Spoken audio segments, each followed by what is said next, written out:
Shalom, berjumpa kembali di dalam program DIK, Depth Insight Growth, bersama saya Pendeta Edward Taliwongso. Program ini menyajikan diskusi dan kajian mendalam mengenai tokoh, tema, ataupun narasi tertentu di dalam Alkitab. Pada kesempatan ini kita masih melanjutkan seri Bible Hero Series, dan topik yang kita angkat pada saat ini adalah Sang Hamba Maria. Maria yang dipercayakan menjadi ibu dari Yesus Kristus, Sang Mesias. Dengan segala kerendahan hatinya, dia menurut sekalipun jalan hidup yang harus dia lewati begitu berat. Bagaimana kita bisa belajar dari kerelaan hatinya, dari kerendahan hatinya, tantangan-tantangan yang dia hadapi sebagai seorang yang dipilih oleh Tuhan untuk menjadi saluran berkat dan misi penyelamatan bagi jiwa-jiwa. Kita akan melihat topik ini dari berbagai sudut pandang Alkitab yang akan menolong kita untuk memahami topik ini lebih baik lagi. Saya mengajak pemirsa di rumah untuk berpartisipasi dengan bergabung dan sama-sama kita akan melihat, mendiskusikan topik yang sangat menarik ini. Atau saudara yang menyaksikan tayangan ini lewat Facebook atau YouTube, disilakan untuk menuliskan komentar yang positif sehubungan dengan topik yang kita angkat pada kesempatan ini. Dan untuk membahas pelajaran kita pada kesempatan ini, kami telah mengundang seorang narasumber.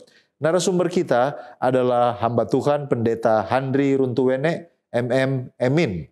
Beliau telah menikah dengan Ibu Meliana Tampang, dan keluarga hamba Tuhan ini telah diberkati dengan 3 orang anak, Sidan, Timothy, dan Marco. Hamba Tuhan ini telah menyelesaikan pendidikan magister manajemennya dari Universitas Cendrawasih pada tahun 2015 dan menyelesaikan Master of Ministry dari Adventist International Institute of Advanced Studies Filipina pada tahun 2018. Di dalam pelayanannya, hamba Tuhan ini telah melayani di dalam gereja Masih Advent Hari ke-7 selama 24 tahun. Dan saat ini dipercayakan oleh gereja sebagai Field Secretary dan Sekretaris Asosiasi Kependetaan Gereja Masih Advent Hari ke-7 Daerah Misi Papua. Dengan pengalaman, latar belakang pendidikan, dan kecintaan hamba Tuhan ini akan firman Tuhan, akan sangat menolong saudara dan saya untuk mempelajari topik yang sangat menarik ini. Mari kita sapa narasumber kita. Apa kabar Pendeta Handri Runtuwene? Shalom, baik-baik. Ya, puji Tuhan sampai saat ini masih dalam keadaan baik. Baik, terima kasih Pendeta. Pendeta boleh meluangkan waktu untuk berbagi dengan kami dan melayani melalui Cornelius Media. Kita sudah tidak sabar untuk masuk ke dalam mempelajari topik yang sangat menarik ini. Terima kasih Pendeta sudah bergabung bersama dengan kami. Dan pemirsa di rumah tetaplah bersama dengan kami karena setelah yang satu ini kita akan kembali bersama dengan narasumber kita, Pendeta Handri Runtuwene, tetap di program DIK, Depth Insight Growth.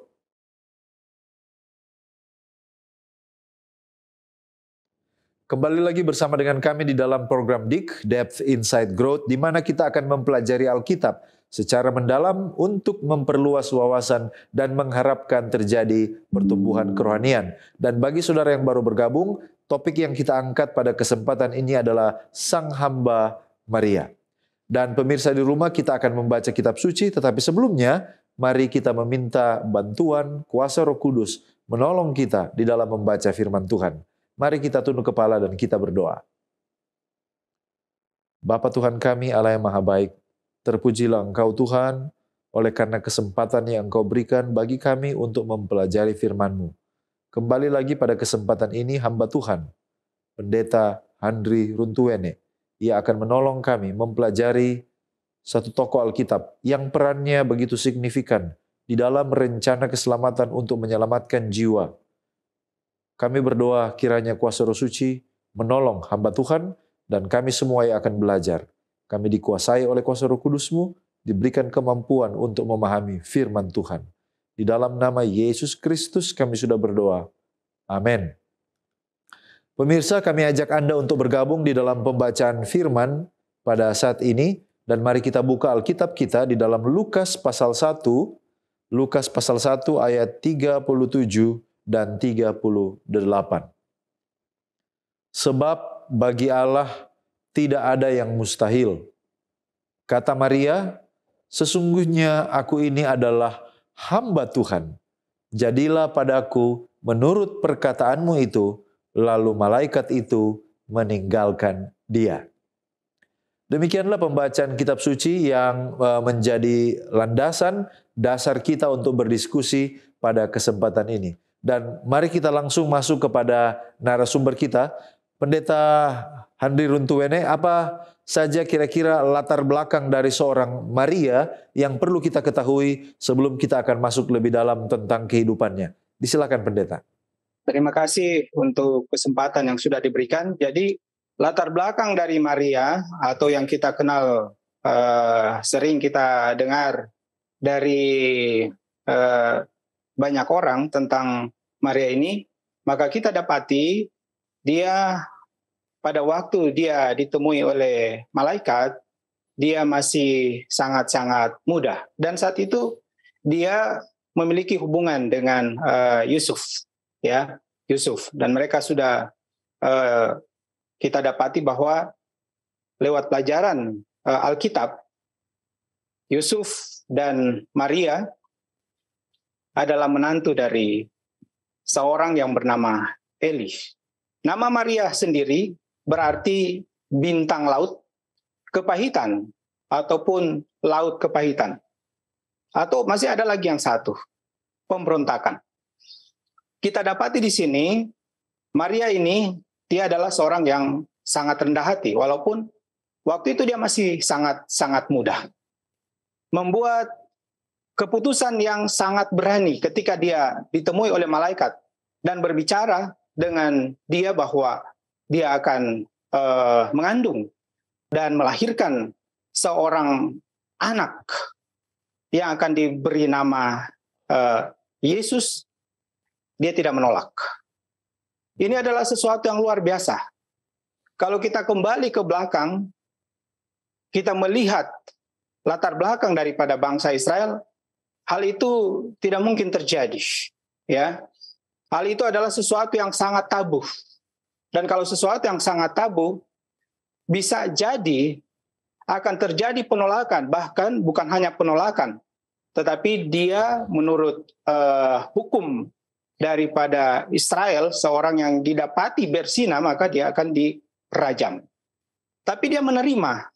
Ini adalah sesuatu yang sangat luar biasa yang bisa kita ambil contoh. Ya, ketika Tuhan membutuhkan, ketika Tuhan memanggil kita, walaupun itu sesuatu yang sangat sulit, kita belajar dari Maria. Yang kedua yang bisa kita dapati, Maria pada waktu itu dia masih sangat muda.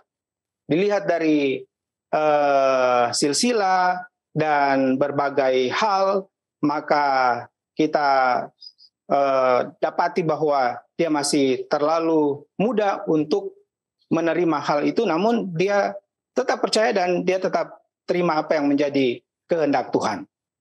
Dan dia atau Maria sendiri, dia menikah atau dia memiliki hubungan dengan Yusuf yang notabene-nya adalah seorang tukang kayu. Seorang tukang kayu berarti memiliki banyak kekurangan. Tapi Injil mengatakan demikian. Injil mengatakan bahwa dia menikah dengan seorang tukang kayu. Bukan di situ dia punya masalah. Masalah terberat dari latar belakang ketika kita belajar dari buku Matius dan kita melihat di buku Lukas, yang ditekankan di dalam buku Lukas ini adalah silsilah dari Maria. Sementara di buku Matius dan Injil yang lain, yang ditekankan adalah silsilah daripada Yusuf atau suaminya.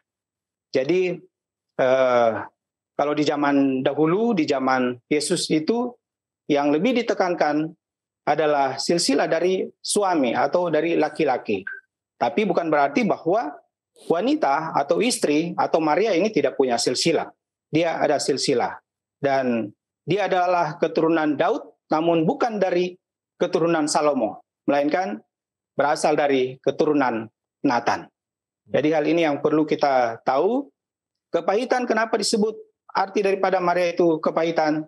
Karena sebenarnya sesuatu yang pahit ketika dia mendapat perintah atau dia mendapat berita ketika dia ditemui oleh malaikat, itu adalah sesuatu yang pahit. Tidak mudah bagi seorang yang remaja baru menjelang dewasa diperintahkan seperti itu. Tapi dia menerima dengan lapang hati. Dia tidak bertanya, dia menerima apa adanya, apa yang difirmankan. Jadi seorang pemudi yang luar biasa.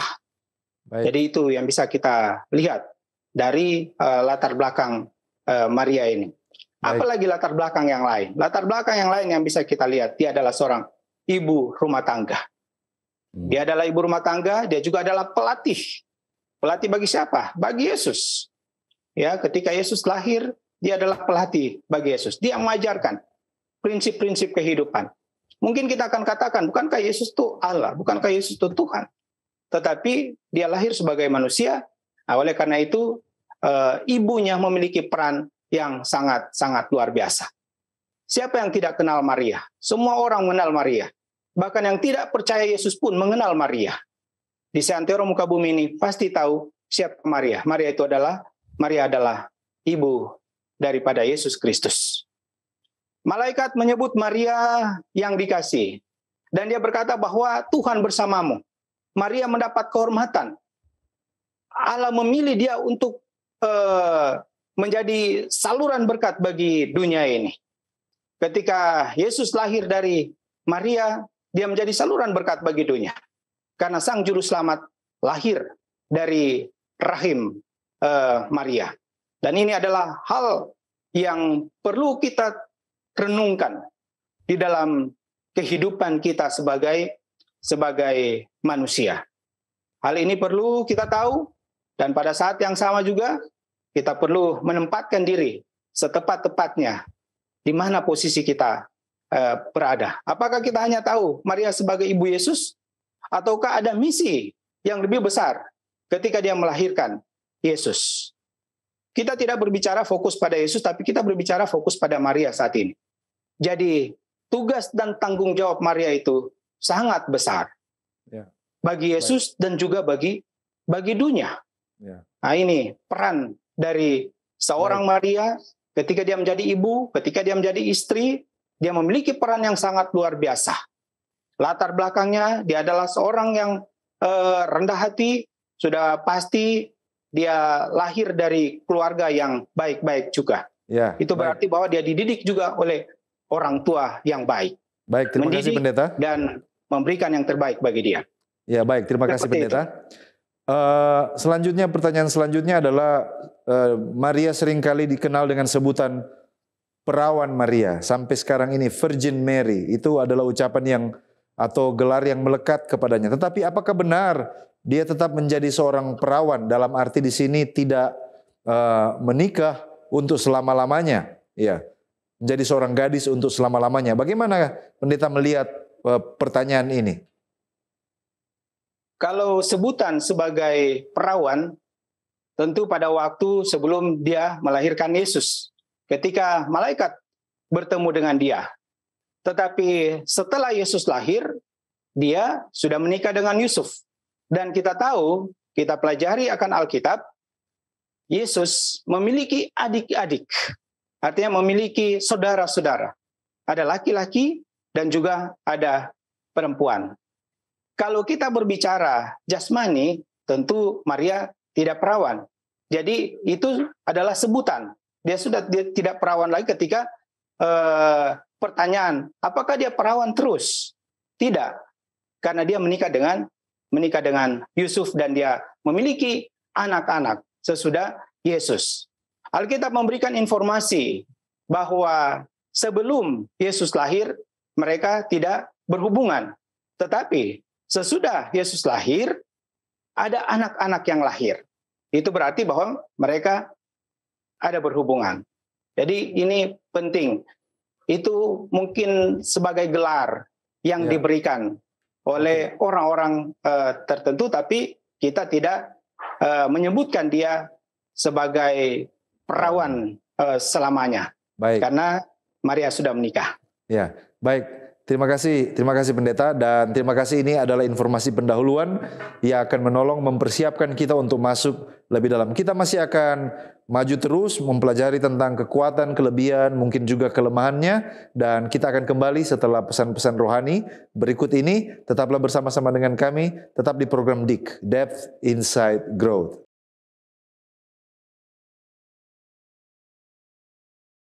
Puji Tuhan untuk jawaban yang telah kita dengarkan tadi, dan saya yakin kita masih bersemangat untuk masuk lebih dalam setelah kita mendengarkan informasi pendahuluan tentang siapa Maria, bagaimana misinya, bagaimana Tuhan memanggil dia pada waktu tertentu di dalam rencana keselamatan Allah. Kita kembali ke narasumber kita, Pendeta Handri Runtuwene. Pendeta, bagaimana dengan ciri-ciri khusus yang menjadi kekuatan atau kelebihan dari seorang Maria yang patut kita apresiasi atau patut kita hargai? Apa yang pendeta lihat dari hal ini? Kelebihan-kelebihan dari seorang Maria. Yang saya lihat, kelebihan-kelebihan dari seorang Maria, yang pertama Tuhan memberikan dia kemampuan. Ya, Tuhan memberikan dia kemampuan untuk memiliki anak meskipun dia masih perawan. Ini bukan sesuatu yang main-main. Melahirkan, tapi dia masih perawan. Ya. Ini adalah satu keajaiban yang luar biasa. Dia hanyalah seorang wanita biasa, tapi dia adalah wanita yang saleh. Di dalam buku Lukas pasal 1 ayat 29, Lukas pasal 2 ayat 19, dan Lukas pasal 2 ayat 51, di ayat-ayat ini memberikan gambaran Maria sebagai orang yang bijaksana. Tadi saya katakan bahwa dia adalah orang yang rendah hati, karena dia tidak bertanya ketika malaikat datang dan bilang, engkau akan melahirkan seorang anak. Dia tidak tanya-tanya lagi, bagaimana caranya? Dia tidak tanya. Lalu kita lanjut, kita dapati bahwa dia, selain dia rendah hati, dia mengikuti permintaan bahkan tuntunan daripada Tuhan, dia juga adalah orang yang bijaksana. Itu dia perlihatkan.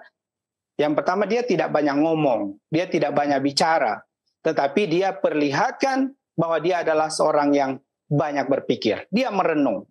Apakah ini adalah sesuatu yang bagus? Mengapa atau mengapa tidak? Maria adalah saksi langsung dari banyak keajaiban. Keajaiban yang Tuhan buat. Selama Yesus hidup bersama-sama dengan dia, itu ada begitu banyak keajaiban. Dan saksinya adalah Maria sendiri sebagai ibu.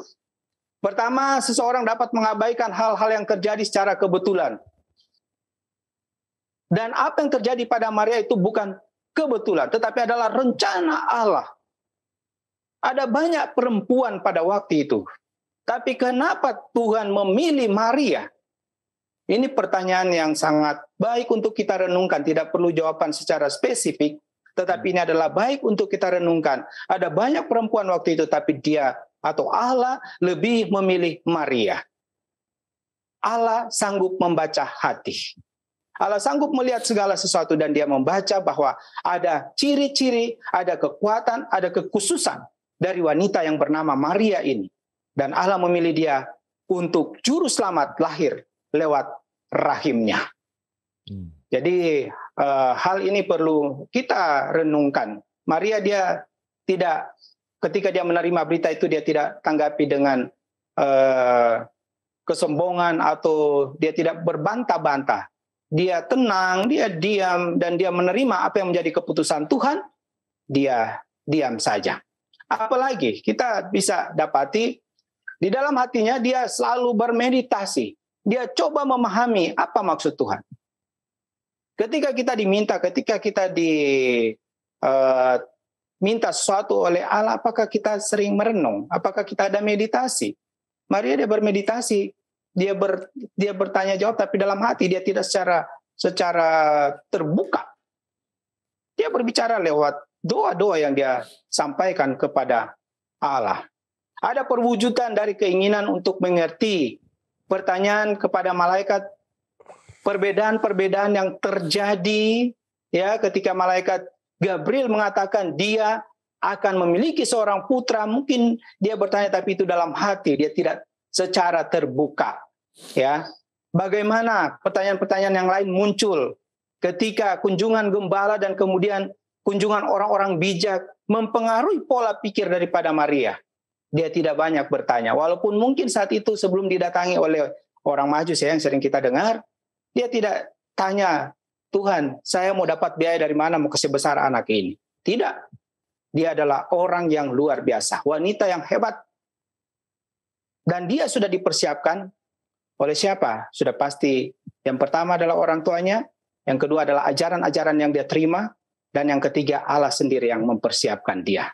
Jadi ini adalah sesuatu yang sangat baik, sesuatu yang luar biasa. Lukas pasal 1 ayat 38. Sulit kita percaya, tapi sejarah dunia sudah mengatakan seperti itu. Fakta atau sains bahwa perawan tidak dapat memiliki anak, tapi itulah yang terjadi. Ya. Maria mengandung lewat Roh Kudus dan dia menjadi orang tua. Dia menjadi orang tua karena dia memiliki anak. Namun dia tidak membantah atau menyatakan keraguannya. Bagaimana saya mau hamil sementara saya belum pernah berhubungan? Dia tidak tanya-tanya itu. Dia cuma dengar saja apa yang dibilang oleh malaikat. Ya sudah, dia terima. Dan itulah yang terjadi. Ketika malaikat berbicara, saat itu dia mulai mengandung dan dia melahirkan anak, yaitu Yesus Kristus. Ya. Jadi mungkin kita bertanya dan kita mungkin kalau itu terjadi pada kita ada sedikit keraguan. Tapi mari kita belajar kepada Maria. Maria dia tidak bertanya tetapi dia menerima. Dia menerima secara total apa yang menjadi perintah, apa yang menjadi tuntutan, dan apa yang diarahkan oleh Tuhan sendiri. Dapatkah kita mengambil contoh itu? Ya dapat. Kita dapat mengambil dari Maria. Dapatkah kita mengambil pelajaran yang penting dari dia? Ya dapat. Ada pelajaran-pelajaran yang penting, yaitu menerima segala sesuatu dengan iman. Baik. Dia percaya kepada Allah. Dia percaya bahwa apa yang Allah buat, apa yang Tuhan buat bagi dia itu adalah yang terbaik. Itu yang dia percaya. Baik, terima kasih Pendeta. Saya pikir mungkin seperti itu. Baik, nah kembali seperti yang Pendeta sudah sampaikan tadi bahwa mengandung sebelum menikah adalah hal yang sangat tabu di zaman di mana Maria hidup. Tetapi apa sesungguhnya yang membuat dia tetap percaya kepada rencana Tuhan? Ini mungkin agak sulit kita pahami, tapi kita mencoba memahami bagaimana Maria melihat bahwa dirinya adalah bagian dari rencana Tuhan yang lebih besar. Mungkin ada yang Pendeta mau komentari sehubungan dengan pertanyaan ini. Baik. Mengandung sebelum menikah adalah hal yang memang sangat tabu. Bukan di zaman dulu, tapi zaman sekarang. Itu akan menjadi bahan perbincangan. Sebagaimana di zaman dulu diperbincangkan, sekarang juga pasti akan diperbincangkan. Ada ayat-ayat dalam Alkitab. Namun hal ini apakah tidak berlaku kepada Maria? Pasti berlaku. Tapi itu yang sudah ditekankan dari tadi, bahwa dia menerima itu. Jadi hal yang pertama, dia mengikuti rencana Allah. Apa yang menjadi kehendak Allah dia ikuti. Ya, sangat mungkin dengan ikuti rencana ini dia bisa kehilangan dia punya suami atau calon suami pada waktu itu. Di dalam buku Matius kita belajar bahwa ketika Yusuf mengetahui bahwa Maria ini dia hamil, secara pelan-pelan dia ingin meninggalkan. Tapi rencana Tuhan itu tidak semudah, tidak sama dengan pikiran manusia. Tuhan punya cara juga untuk mengubah dari sesuatu yang kelihatan tidak baik akan menjadi baik. Buktinya pada akhirnya Yusuf mendapat informasi bahwa kandungan yang dikandung oleh Maria itu adalah berasal dari Roh Kudus dan dia menerima. Dia menerima. Secara pikiran, secara manusia tidak bisa menerima, tapi Yusuf juga adalah orang yang baik. Walaupun tidak ada penekanan-penekanan khusus tentang Yusuf, tapi kita tahu Yusuf adalah orang baik. Sehingga dia bisa menerima Maria walaupun hamil tanpa ada hubungan. Yang berikut adalah sangat mungkin untuk Maria dikucilkan. Betul, karena itu adalah hal yang tabu. Di depan umum sebelum punya hubungan, tiba-tiba hamil, sangat mungkin untuk dia dikucilkan.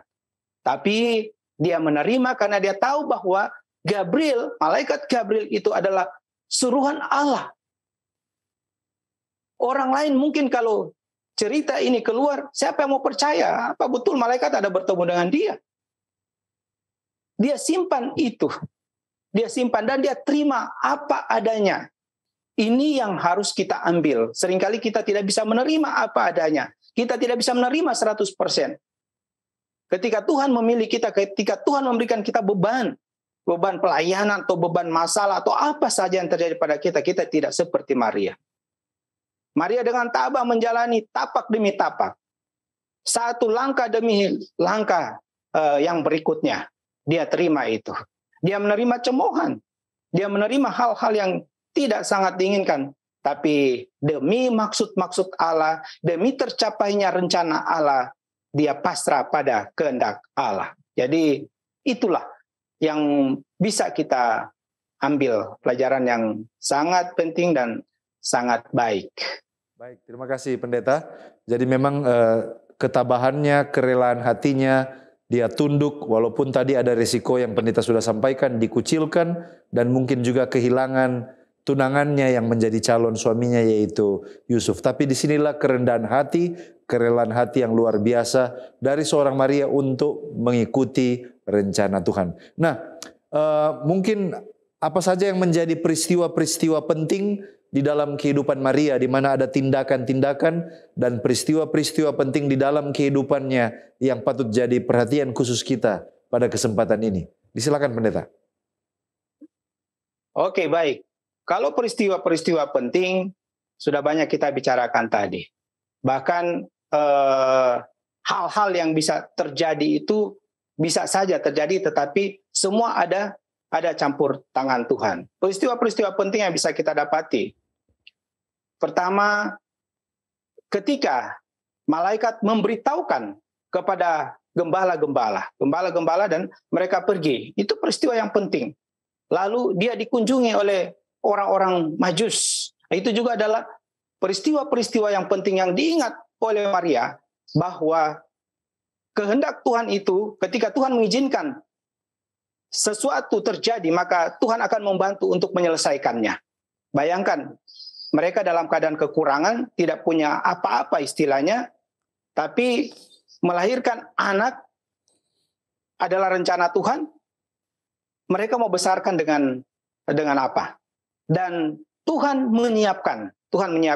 Dia mengirim orang-orang Majus ini, para pelajar-pelajar Alkitab, para orang-orang pintar ini menuju ke sana. Dan mereka membawa pertolongan. Mereka membawa hadiah-hadiah yang penting sebagai bekal bagi anak ini. Dia akan bertumbuh di tengah-tengah keluarga. Peristiwa-peristiwa yang penting yang lain yang bisa kita dapati adalah peristiwa ketika Yusuf tidak meninggalkan dia. Itu adalah bagian dari peristiwa yang penting yang bisa kita tahu. Hal ini perlu kita ingat bahwa Allah bisa, ketika Allah merancang sesuatu untuk kita, maka dia akan memberikan jalan keluar. Ketika kita melihat tidak ada jalan keluar, bagi Tuhan tidak ada yang mustahil. Ada banyak jalan keluar bagi Tuhan. Walaupun bagi kita semua jalan keluar itu tertutup, tetapi bagi Allah tidak ada jalan keluar yang tertutup. Baik, terima kasih Pendeta. Itulah peristiwa penting dari dalam kehidupan seorang Maria. Dan kita masih akan kembali untuk mempelajari lagi tentang kehidupan Maria, pelajaran-pelajaran apa yang bisa kita ambil dari episode kisah hidupnya. Dan kita akan kembali setelah pesan-pesan rohani berikut ini. Tetaplah bersama dengan kami di program DIK, Depth, Insight, Growth.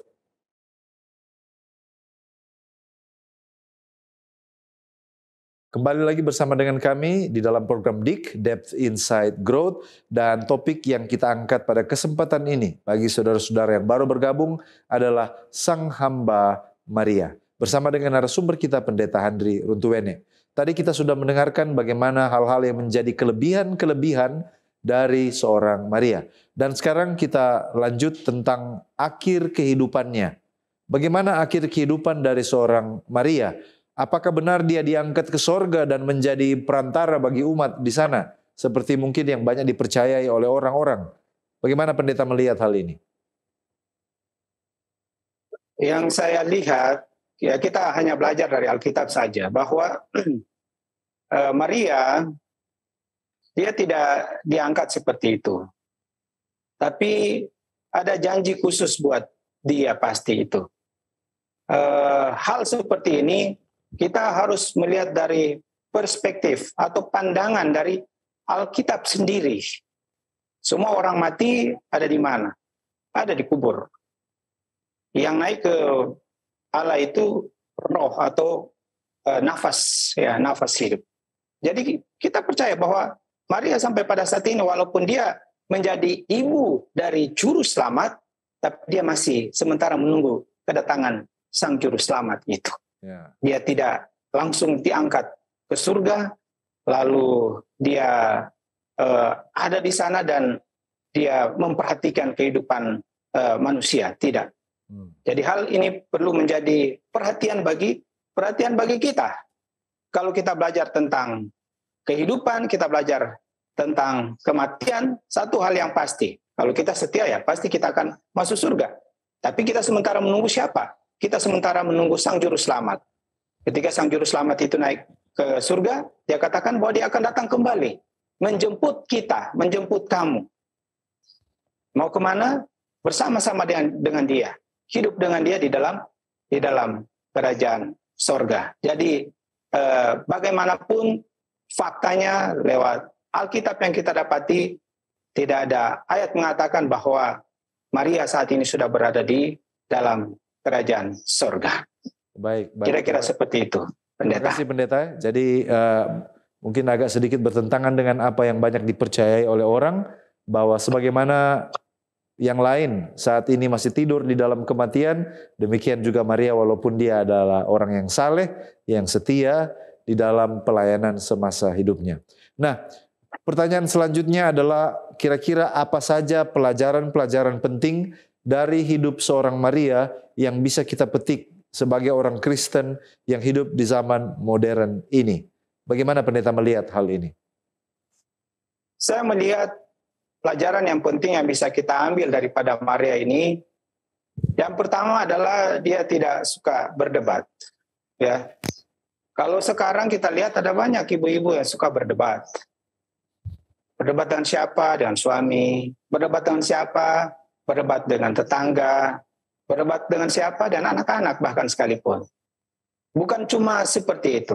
Bahkan ada banyak ibu-ibu juga suka berdebat di mana? Di gereja, di kantor, di mana saja. Maria bukan tipe seperti itu. Dia tidak berdebat. Ya. Yang berikut, Maria menerima apa adanya. Apa yang disuruh, apa yang dibilang itu dia ikuti.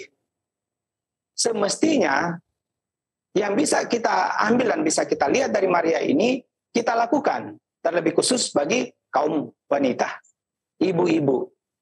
Apalagi kemarin baru Hari Ibu, saya mau katakan. Jadi hal seperti ini sangat penting. Ada banyak pelajaran yang penting yang bisa kita ambil dari Maria. Dia juga adalah seorang ibu yang baik. Terbukti ada informasi dari Alkitab yang bisa kita dapati. Selain Yesus, Maria juga punya anak-anak lelaki dan juga anak-anak perempuan. Dan mereka menjadi pengikut Yesus yang baik. Berikut Maria mengakui keadaannya. Dia orang yang berkekurangan, tetapi dia mengakui. Ada banyak orang, banyak kaum perempuan tidak mengakui keadaan yang sesungguhnya. Walaupun banyak kekurangan, tetapi tampilannya mau seperti tidak ada kekurangan. Maria tidak, dia tampil apa adanya. Disitulah kerendahan hati yang Maria tunjukkan. Dari hati, bukan dibuat-buat. Ada yang dibuat-buat, tapi Maria tidak. Pelajaran yang penting yang bisa kita ambil adalah jangan kita buat-buat atau kita mencontoh dari orang untuk hal-hal yang tidak baik. Sekalipun itu baik, tapi kalau hanya dibuat-buat, pada akhirnya itu tidak baik. Jadi pelajaran-pelajaran yang sangat baik. Baik, terima kasih Pendeta. Selanjutnya, apakah ada nasihat khusus dari kitab Roh Nubuat atau buku Roh Nubuat tentang kesetiaan Maria yang mungkin patut kita perhatikan dan menjadi pelajaran bagi kita? Di dalam buku Roh Nubuat, Kerinduan Segala Zaman, jilid 1 halaman 751, ada satu kutipan yang saya dapati, dia mengatakan bahwa Maria adalah orang biasa. Maria adalah seorang yang patuh dan seorang yang terus belajar bagaimana mengikuti akan kehendak Allah. Dia ketika dia melihat bahwa ada sesuatu yang besar yang Allah mau buat bagi dia, dia menerima itu apa adanya. Dalam satu peristiwa, dia kehilangan juru selamat, dia kehilangan Yesus waktu Yesus masih anak-anak, tertinggal di Ka'bah, dan dia harus cari 3 hari lamanya. Kutipan itu mengatakan 3 hari hanya oleh karena kelalaian sesaat. Dari situ Maria belajar bahwa ketika dia lalai, maka dia kehilangan hadirat Allah. Begitu juga dengan kita. Kutipan ini mengajarkan kita, jangan sampai kita kehilangan hadirat Allah oleh karena kelalaian sedikit. Oleh karena fokus pikiran kita.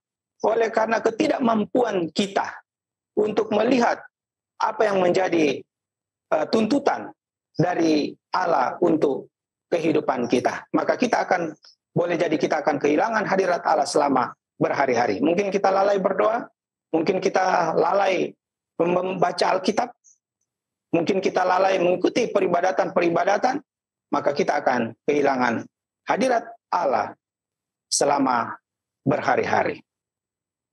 Pikir itu hal yang penting yang bisa kita dapat dari kutipan buku Roh Nubuat. Baik, terima kasih Pendeta. Kutipan Roh Nubuat tadi merupakan inspirasi juga bagi kita. Jika kita kehilangan juru selamat, maka membutuhkan lebih banyak waktu untuk mendapatkan dia kembali. Terima kasih Pendeta, sungguh sangat menarik diskusi dan pendalaman kita. Dan kita tiba sekarang ini kepada bagian kesimpulan atau closing statement. Pelajaran aplikasi yang boleh kita bawa pulang. Kira-kira apa yang Pendeta bisa sampaikan bagi pemirsa di rumah yang menyaksikan tayangan ini? Disilakan. Sebagai orang percaya, mari kita belajar dari Maria. Yang pertama adalah ketika Allah meminta kita untuk melakukan sesuatu, tidak perlu bertanya. Yang kedua adalah ketika kita menghadapi sesuatu, maka kita menghadapi itu dengan iman. Dan yang ketiga, kita harus selalu berada di hadirat Tuhan, karena ketika kita lalai, maka kita akan kehilangan hadirat Tuhan itu. Jadilah orang yang setia, jadilah orang yang patuh, dan jadilah orang yang benar-benar mengasihi dan mencintai Tuhan di dalam kehidupan. Belajarlah kepada Maria, karena Maria adalah salah satu sosok, salah satu contoh untuk kehidupan rohani kita depan. Baik, terima kasih Pendeta. Dan bolehkah Pendeta tutup diskusi kita di dalam doa, mendoakan diskusi kita dan juga pemirsa di rumah yang menyaksikan tayangan ini. Disilakan. Mari kita tunduk kepala dan kita satu di dalam doa. Ya Tuhan Allah, Bapa kami di dalam kerajaan sorga. Allah yang baik, Allah yang besar, Allah yang agung dan Allah yang perkasa. Allah yang menciptakan langit dan bumi serta semua yang diam di dalamnya. Allah yang selalu kami panggil lewat nama anak-Mu Tuhan kami, Tuhan Yesus Kristus. Terima kasih untuk sedikit waktu yang Kau telah berikan bagi kami. Kami boleh duduk di kaki-Mu, belajar tentang satu tokoh di dalam Alkitab. Satu sosok yang luar biasa, yaitu Maria, Ibu Yesus. Maria yang begitu luar biasa, mendapat berita, mendapat panggilan dari Tuhan untuk menjadi ibu dari seorang juru selamat. Dia tidak membantah, dia tidak bertanya. Dan dia tetap mengikuti setiap arahan daripada Tuhan sendiri. Ya Tuhan, Bapa dalam kerajaan sorga, ajarlah kami untuk melakukan hal yang sama. Ketika kami dipanggil, baik itu hal yang kecil, ataupun hal yang besar, untuk mengikuti setiap arahan-Mu, untuk mengikuti setiap tuntunan-Mu, untuk mengikuti setiap panggilan-Mu. Biarlah kiranya kami dengan hati yang terbuka, dengan segala kerendahan hati kami dapat terus mengikuti arahan-Mu dan biarlah kami boleh terus menjadi berkat bagi orang lain. Untuk semua yang mengikuti akan acara ini, Tuhan memberkati. Tuhan curahkan berkat ke atas mereka, baik itu berkat jasmani maupun berkat secara rohani. Tambah-tambahkan iman mereka ya Tuhan, ketika mereka berada dalam pergumulan, biarlah kiranya Tuhan berikan jalan-jalan keluar. Kirimkan tangan-tangan penolong yang siap menolong dan membantu. Mungkin ada dalam keadaan sakit, ataupun dalam keadaan kekurangan. Jadilah dokter bagi mereka, dan penuhi segala kebutuhan mereka. Ketika mereka datang berdoa, memohon dan meminta sesuatu daripadamu, miringkan telingamu ya Tuhan, dengar serta jawab sesuai dan kasih dan kemurahan Tuhan sendiri. Tuhan memberkati juga Yayasan Cornelius yang telah mengadakan acara ini. Tuhan berkati Bapak Bilik Melontang beserta semua staf dan para pemimpin yang ada. Tuhan berkati semua pendeta, Tuhan berkati juga semua yang mengambil bagian dalam setiap acara yang telah mereka lakukan untuk membawa wawasan lebih dekat dengan Tuhan. Terpuji-pujilah namamu ya Tuhan, untuk waktu yang indah yang kau sudah berikan bagi kami. Karena kami berdoa dan alaskan doa ini hanya di dalam nama Tuhan Yesus, yang adalah Allah, Tuhan, dan Juru Selamat kami yang hidup. Haleluya. Amin. Amin. Puji Tuhan untuk pembahasan topik yang sangat menarik pada kesempatan ini. Dan saya mengucapkan terima kasih kepada narasumber kita, Pendeta Handri Runtuwene. Terima kasih Pendeta sudah membagikan berkat rohani bagi kita semua. Dan Tuhan Yesus kiranya memberkati Pendeta dan keluarga dalam pelayanan di daerah misi Papua. Terima kasih juga kepada pemirsa di rumah yang tetap setia bersama dengan kami sampai saat ini. Dan juga kepada sahabat Hope Channel Indonesia yang terus mengikuti tayangan-tayangan dari Cornelius Media. Saya percaya iman kita semakin dipertumbuhkan ketika kita mempelajari dan mendalami firman Tuhan. Jika Anda telah diberkati lewat pelayanan media ini, berkenan kiranya saudara untuk follow, like, atau subscribe akun media sosial kami dan bagikan link tayangan ini kepada orang-orang yang terkasih. Dan pemirsa di rumah, demikianlah perjumpaan kita pada kesempatan ini. Kita akan jumpa kembali pada episode mendatang. Saya Pendeta Edward Taliwongso dan kru yang bertugas undur diri. Shalom.